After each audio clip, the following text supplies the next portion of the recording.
ਸਾਡੇ ਪਾਕਿਸਤਾਨ ਦੇ ਵਿੱਚ ਨਾ ਆਮ ਵੱਟੇ ਸੱਟੇ ਦੇ ਰਿਸ਼ਤੇ ਹੁੰਦੇ ਆ ਤੇ ਇੱਕ ਵੱਟੇ ਸੱਟੇ ਦਾ ਰਿਸ਼ਤਾ ਹੋਇਆ ਜਨਾਬ ਉਹ ਉਧਰ ਵੀ ਲੈਣ ਦੇਣ ਹੋ ਗਿਆ। ਹਾਲਾਂਕਿ ਸੀਗੇ ਵੀ ਰਿਸ਼ਤੇਦਾਰ ਲਾਗੇ ਲਾਗੇ ਰਹਿੰਦੇ ਸੀ। ਸੁਣਿਓ ਇਨਸ਼ਾਅੱਲਾ ਸਬਕ ਅਮੋਜ਼ ਕਹਾਣੀ ਹੈ। ਤੇ ਉਹ ਉਸੇ ਇੱਕੋ ਗਲੀ ਦੇ ਵਿੱਚ 6 ਘਰ ਛੱਡ ਕੇ ਤੇ ਘਰ ਸੀ ਦੂਸਰਿਆਂ ਦਾ। ਉਹ ਯਾਨੀ ਉਹਨਾਂ ਦੀ ਬੇਟੀ ਇੱਧਰ ਸ਼ਾਦੀ ਹੋ ਗਈ, ਦੂਸਰਿਆਂ ਦੀ ਬੇਟੀ ਦੀ ਸ਼ਾਦੀ ਇੱਧਰ ਹੋ ਗਈ। ਹੁਣ ਇਹਨਾਂ ਦੇ ਵਿੱਚ ਜਿਹੜਾ ਇੱਕ ਕਪਲ ਸੀਗਾ ਨਾ 7-8 ਸਾਲ ਇਹਨਾਂ ਦੀ ਲਾਈਫ ਗੁਜ਼ਰੀ ਦੋਨਾਂ ਦੀ।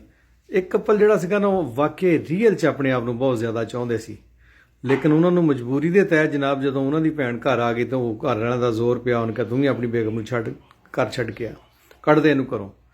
ਤੇ ਸੱਸ ਕਹਿਣ ਲੱਗੀ ਬੱਚੇ ਨਹੀਂ ਮੈਂ ਜਾਣ ਦੇਣੇ, ਬੱਚਿਆਂ ਨਾਲ ਮੈਨੂੰ ਬਹੁਤ ਪਿਆਰ ਆ, ਤੂੰ ਬੱਚੇ ਛੱਡ ਜਾ ਤੇ ਤੂੰ ਚਲੀ ਜਾ।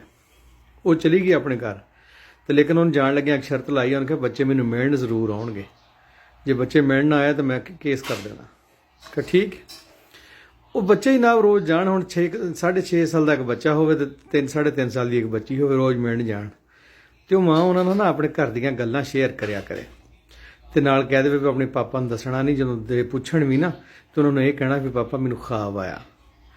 ਉਹ ਖ਼ਾਬ ਦੇ ਵਿੱਚ ਜਨਾਬ ਰੋਜ਼ ਹੀ ਮੁੰਡਿਆਂ ਨੇ ਬੱਚੀ ਨੇ ਜਾਣਾ ਜਨਾਬ ਮਾਂ ਨੂੰ ਮਿਲਿਆ ਹੋਣਾ।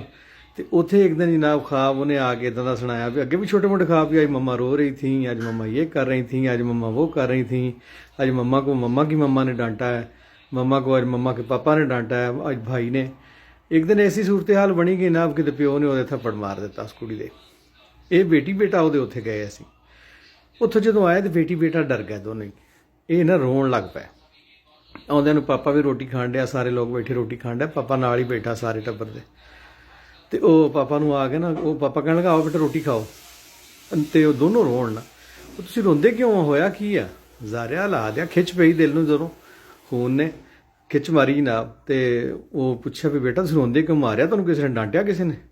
ਅਖੇ ਨਹੀਂ ਪਾਪਾ ਮੈਂ ख्वाब ਦੇ ਵਿੱਚ ਦੇਖਿਆ ਮੇਰੀ ਮੰਮਾ ਨੂੰ ਨਾ ਮੇਰੇ ਨਾਨਾ ਆਬੂ ਨੇ ਮਾਰਿਆ। ਉੱਥੇ ਹੀ ਰੋਟੀ ਛੱਡ ਦਿੱਤੀ ਜਵਾਨ ਨੇ। ਰੋਟੀ ਛੱਡ ਕੇ ਸਿੱਧਾ ਉੱਥੇ ਚਲਾ ਗਿਆ। ਆ ਜਾ ਵੀ ਕਰਮ ਵਾਲੀਏ, ਉਹ ਜੀ ਇੱਦਾਂ ਤੇ ਉਹ ਜੀ ਇੱਦਾਂ। ਉਹਨੇ ਕਿਹਾ ਤੂੰ ਆ ਜਾ ਅੱਗੇ। ਉਹ ਵੀ ਉਹਦਾ ਵੀ ਹਿਸਾਬ ਕਿਤਾਬ ਪੂਰਾ ਹੋਇਆ। ਅਸੀਂ ਘਰ ਰਹਿ ਗਏ।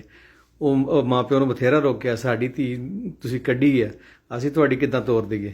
ਉਹਨੇ ਕੱਪੜੇ ਪਾਏ, ਉਹਨੇ ਕਿਹਾ ਮਾਂ ਤੂੰ ਜਾਣ ਤੇਰਾ ਮਾਮਲਾ ਜਾਣੇ। ਸਾਤੋਂ 2-4 ਸਾਲ ਤੁਸੀਂ ਕਢਵਾ ਲਿਆ ਨਾ, ਬੜਾ ਜ਼ੁਲਮ ਕੀਤਾ ਤੁਸੀਂ ਸਾਡੇ ਨਾਲ। ਬੱਚੇ ਵਿਚਾਰੇ ਸਨੇਹ ਦੇਣ ਦੇ ਕੇ ਮਰ ਗਏ। ਉਹ ਜਨਾਬ ਉੱਠੀ ਤੇ ਆਪਣੇ ਘਰ ਆ ਗਈ। ਉਹ ਦੂਜੇ ਦਿਨ ਪਿੰਡ ਵਾਲੇ ਬੰਦੇ 4 ਪਏ ਤੇ ਉਹਨਾਂ ਨੇ ਉਹਨਾਂ ਦੀ ਧੀ ਉਹਨਾਂ ਦੇ ਘਰ ਤੋਰ ਦਿੱਤੀ। ਕਈ ਵਾਰੀ ਬੱਚੇ ਇਹੋ ਜਿਹਾ ਕੰਮ ਕਰ ਜਾਂਦੇ ਆ ਵੀ ਬੰਦਾ ਸੋਚ ਨਹੀਂ ਸਕਦਾ।